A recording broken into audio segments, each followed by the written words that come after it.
Hey, what's up guys? Mark here. These are the new AirPods that got updated roughly a week ago. There's not a whole lot going on here in terms of what's new. It's more of a small update for anyone on the fence about buying these, but regardless, here's everything that's new with the AirPods and hopefully a somewhat detailed description of how they sound.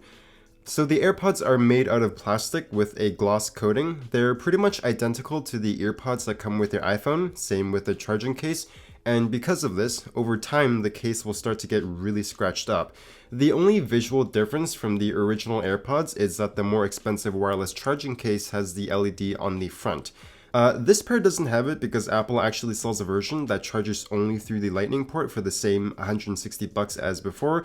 If you want the wireless charging case, that's going to cost you $200, or you can just buy the case for $100 if you're running the original AirPods.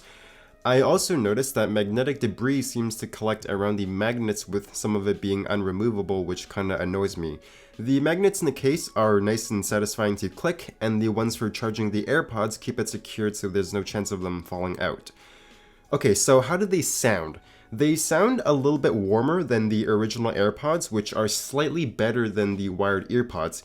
In short, you get a sort of open back, neutral sound signature.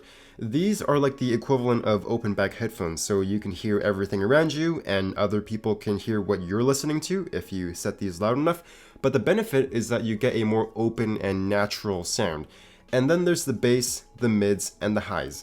The sub bass is way better than the original AirPods, so you get a lot more of that boom and impact, especially in the 30 to 50 hertz range, so there's a lot more presence and impact.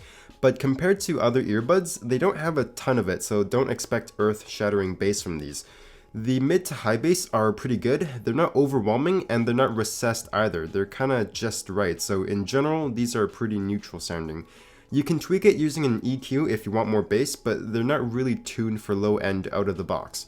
The mids are great. Vocals are intimate and forward sounding. They favor male vocals a little bit more than female vocals, like there's just a bit more depth and detail and intimacy coming from male vocals, but the mids in general are really good. The highs are also pronounced. I would actually say that at times the highs can get a little bit distracting in certain songs that really like to push it, but it doesn't get loud enough to actually hurt my ears. But yeah, sound quality isn't going to impress an audiophile, and the sound signature isn't for everyone. It's definitely not for people who really enjoy that thick, heavy, and aggressive bass, but I personally really like this open and neutral sound signature from the AirPods.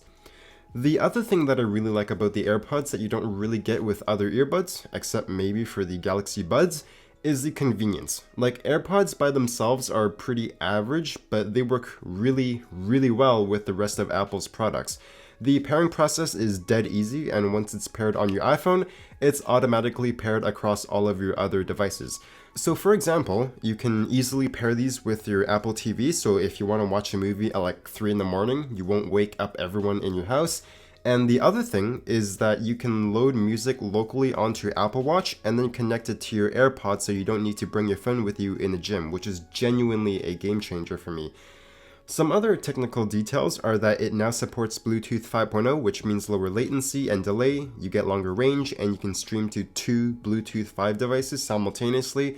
You get voice-activated Siri, which you get 50% longer battery life when using the microphone, so 3 hours of talk time instead of 2. And then there's the new H1 chip that powers the new AirPods, so overall, just a better pair of earbuds. So I guess that kind of leads me into the conclusion. Should you buy the AirPods? If you're using an Android phone, then you're kind of missing a lot of the features that make the AirPods good. They're still really good, but not as good as with an iPhone. But if you got $160 to spend, you got an iPhone, and you want the most convenient wireless earbuds with good sound quality, these are really good. Expensive, but really good. So that's the end of this review. Hit the like button if you enjoyed it. Also consider subscribing for more videos. I'll see you guys next time.